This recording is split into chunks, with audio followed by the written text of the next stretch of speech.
Friends, അപ്പോൾ എല്ലാവർക്കും എൻ്റെ യൂട്യൂബ് ചാനലിലേക്ക് സ്വാഗതം. അപ്പോൾ ഇന്നത്തെ വീഡിയോ എന്താണെന്ന് വെച്ചാൽ, ഇന്ന് രാവിലത്തെ കുട്ടികൾക്ക് കഴിക്കാനുള്ള ബ്രേക്ക്ഫാസ്റ്റ്, ഉച്ചയ്ക്ക് കൊണ്ടുപോകുന്ന ലഞ്ച്, ഇതിൻ്റെയൊക്കെ ഒരു പ്രിപ്പറേഷൻ ആയിട്ടുള്ളൊരു വീഡിയോ ആണ് ഇന്ന് എടുത്തിരിക്കുന്നത്. അപ്പോൾ ഇന്ന് നമുക്ക് രാവിലെ ഒരു ചായ കുടിച്ചുകൊണ്ട് അങ്ങ് തുടങ്ങാം കേട്ടോ. ഇന്നത്തെ രാവിലത്തെ ബ്രേക്ക്ഫാസ്റ്റ് എന്താണെന്ന് വെച്ചാൽ പുട്ടാണ്. അപ്പോൾ ചോളം പുട്ടാണ്. ഞാൻ സൂപ്പർ മാർക്കറ്റിൽ പോകുമ്പോൾ ഈ ചോളത്തിൻ്റെ പൊടി ഇരിക്കുന്ന കണ്ടാൽ ഞാൻ എടുക്കും കേട്ടോ. പണ്ട് ഞാൻ കുട്ടിക്കാലത്ത് അംഗൻവാടി പഠിക്കുമ്പോഴാണ് ഈ ചോളത്തിൻ്റെ ഉപ്പുമാവ് കഴിച്ചൊരു ഓർമ്മയുള്ളൂ. പിന്നെ ഞാൻ ചോളത്തിൻ്റെ ഉപ്പുമാവൊന്നും കഴിച്ചിട്ടില്ല. അതുകൊണ്ട് തന്നെ ആ ഓർമ്മയിൽ ഈ ചോളത്തിൻ്റെ പൊടി ഇരിക്കുന്ന കാണുമ്പോൾ ഞാൻ എടുത്തുകൊണ്ട് വന്ന് പുട്ട് പുഴുങ്ങി കൊടുക്കും. അപ്പോൾ ഇന്നലെ അപ്പുറത്തെ വീട്ടിൽ നിന്ന് ആ ചേച്ചി കുറച്ച് ചാമ്പയ്ക്ക തന്നായിരുന്നു. അത് അച്ചാറിട്ട് വെച്ചിട്ടുണ്ടായിരുന്നു. ബാക്കി എടുത്ത് ഇങ്ങനെ വെള്ളത്തിൽ ഉപ്പും ഇട്ട് മുളകും കീറിയിട്ട് വെച്ചു. അപ്പോൾ രാവിലെ ഇന്ന് കുട്ടികൾക്ക് കൊണ്ടുപോകാൻ ഉണ്ടാക്കുന്നത് നമ്മുടെ വാഴപ്പിണ്ടി. ഞങ്ങൾ വാഴപ്പിണ്ടി എന്നാണ് ഇവിടെ പറയാറ്. നിങ്ങൾ പല സ്ഥലത്ത് പല പേരാണ് ഇതിനുള്ളത്. വാഴപ്പിണ്ടി വെച്ച് നമ്മൾ തോരനുണ്ടാക്കി കൊടുത്തു വിടുവാണ്. അപ്പോൾ വാഴപ്പിണ്ടി നമ്മൾ വട്ടത്തിൽ അരിഞ്ഞിട്ട് അതിൻ്റെ നൂലൊക്കെ ഇങ്ങനെ കയ്യിൽ ചുറ്റിയെടുക്കും. അങ്ങനെ എടുത്തതിന് ശേഷം ഞാൻ ചോപ്പറിലിട്ടാണ് ഇത് അരിഞ്ഞെടുക്കുന്നത്. ചോപ്പറിലിട്ട് നല്ല പൊടിയായിട്ട് അരിഞ്ഞെടുക്കും. അപ്പോൾ ചോപ്പറിലിട്ട് പൊടിയായിട്ട് ഇങ്ങനെ അരിഞ്ഞ് കഴിഞ്ഞതിന് ശേഷം അതിൻ്റെ ബ്ലേഡിൽ നോക്കിയപ്പോഴേ ബാക്കി വന്ന ആ നൂലെല്ലാം അതിൻ്റെ ബ്ലേഡിൽ ഇങ്ങനെ ചുറ്റിയിരിപ്പുണ്ടായിരുന്നു. അത് എളുപ്പമായിരുന്നു, അതുകൊണ്ട് എടുത്ത് കളയാൻ പറ്റി. അപ്പോൾ ആ ചോപ്പറിലാണ് അരിഞ്ഞെടുത്തത്.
നമ്മൾ ചോപ്പറിൽ ഇങ്ങനെ അരിയുമ്പോഴുണ്ടല്ലോ ഇങ്ങനെ സ്റ്റക്കായിട്ടിരിക്കും ഇത്, പിന്നെ കറങ്ങാതെ. അപ്പോൾ ഞാൻ ചെയ്യുന്ന ഒരു ഐഡിയ ആണ്, ഇതെടുത്ത് ഞാൻ ജസ്റ്റ് ഒന്ന് കുലുക്കുമ്പോൾ ആ ബ്ലേഡിൽ തട്ടി തടസ്സമായിട്ടിരിക്കുന്നത് അങ്ങോട്ടും ഇങ്ങോട്ടും ഒന്ന് മാറി കിട്ടും. അപ്പോൾ നന്നായിട്ട് പ്രസ് ചെയ്യുമ്പോൾ ഇത് നന്നായിട്ട് അരിഞ്ഞ് കിട്ടും. അങ്ങനെ ഞാൻ ചെയ്യാറുണ്ട്. പക്ഷേ ഈ ചോപ്പർ നല്ല ഉപയോഗമുണ്ട് കേട്ടോ. എല്ലാം നന്നായിട്ട് അരിഞ്ഞെടുക്കാൻ പറ്റുന്നുണ്ട്. പിന്നെ നമ്മൾ ചോളം പുട്ടാണ് ഉണ്ടാക്കാൻ പോകുന്നത്. അപ്പോൾ നന്നായിട്ട് സാധാ പുട്ടിന് കുഴയ്ക്കുന്നത് പോലെ തന്നെ നമ്മൾ മാവ് എടുത്തു, തട്ടിയിട്ട് കുഴച്ചു, ഉപ്പും ഇട്ടു, വെള്ളം കൊണ്ട് കുഴച്ചെടുത്തു. അപ്പോൾ പുട്ടിൽ നിന്ന് നമുക്ക് പഴമായിരുന്നു കഴിക്കാൻ, പുട്ടും പഴവുമായിരുന്നു ഇന്ന് കഴിക്കാനുണ്ടായത്.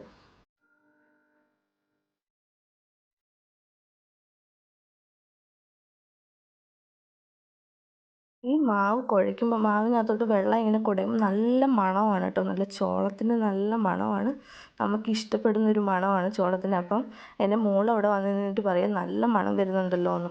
ആ ചോളത്തിൻ്റെ ഒരു മണമാണ്. ഇത് പുട്ടിങ്ങനെ പുഴുങ്ങുമ്പോഴും ഈ ചോളത്തിനൊരു മണമാണ്. പിന്നെ അരിഞ്ഞു വെച്ച വാഴപ്പിണ്ടി തോരൻ വെക്കാമെന്ന് വെച്ചാൽ ഞാനിങ്ങനെയാണ് വാഴപ്പിണ്ടി തോരൻ വെക്കുന്നത്. അപ്പോൾ നമ്മൾ എണ്ണ ഒഴിച്ച് കടുക് പൊട്ടിച്ച് കറിവേപ്പില ഇട്ടതിന് ശേഷം അരച്ച് വെച്ച അരപ്പ് എടുത്ത് എണ്ണയിലിട്ട് നന്നായിട്ടൊന്ന് വഴറ്റിയെടുക്കും. അതിന് ശേഷം നമ്മൾ അരിഞ്ഞു വെച്ചിരിക്കുന്ന വാഴപ്പിണ്ടി ഇതിനകത്തോട്ട് തട്ടി നന്നായിട്ട് ഇളക്കി യോജിപ്പിച്ചു നന്നായിട്ട് ഇങ്ങനെ തത്തി പൊത്തി വെച്ച് അടച്ച് നമ്മൾ ആവിയിൽ വേവിച്ചെടുക്കും. ഇങ്ങനെ വാഴപ്പിണ്ടി ഞാൻ ഇവിടെ തോരൻ വെക്കുന്നത്. വാഴപ്പിണ്ടിക്കകത്ത് നല്ല വെള്ളമുണ്ട് കേട്ടോ. അതുകൊണ്ട് വെള്ളം ഒഴിക്കേണ്ട കാര്യമില്ല. പ്രത്യേകിച്ച് ഈ വാഴപ്പിണ്ടിക്കകത്ത് നല്ല ജലാംശം ഉണ്ടായിരുന്നു. അതുകൊണ്ട് ഞാൻ ഒരു തുള്ളി വെള്ളം പോലും ഒഴിച്ചില്ല. നന്നായിട്ട് വാഴപ്പിണ്ടി നമുക്ക് വെന്ത് കിട്ടും.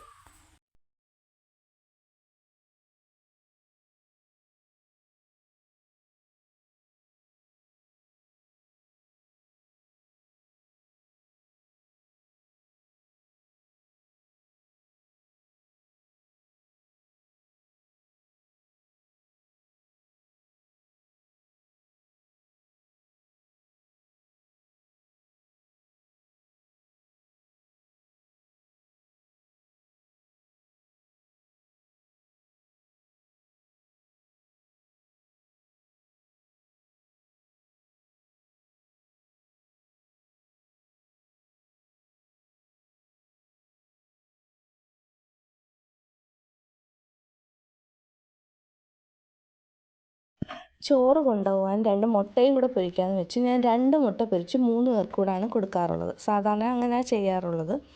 അപ്പോൾ ഇന്ന് എനിക്കൊരു മണ്ടത്തരം പറ്റി. ഇതിനകത്ത് ഒരു മുളക് ഇട്ടിട്ടുണ്ടായിരുന്നു. ഒരു മുളക് ഇട്ടിട്ട് മൊത്തത്തിൽ ഇങ്ങനെ നമ്മൾ ചോപ്പറിലിട്ട് അത് മിക്സ് ചെയ്യുമ്പം ആ മുളക് എല്ലാത്തിലും നന്നായിട്ട് മുളകിൻ്റെ എരിവുണ്ടായിരുന്നു കേട്ടോ. അതുകൊണ്ട് തന്നെ ഇളയ മോന് എരിവ് പറ്റത്തില്ല. അതുകൊണ്ട് ഞാൻ പിന്നെ അവന് സെപ്പറേറ്റ് വേറൊരു മുട്ട പൊരിച്ച് കൊടുക്കുക ചെയ്തത്. ഈ മുട്ടയ്ക്ക് നല്ല എരിവുണ്ടായിരുന്നു കേട്ടോ.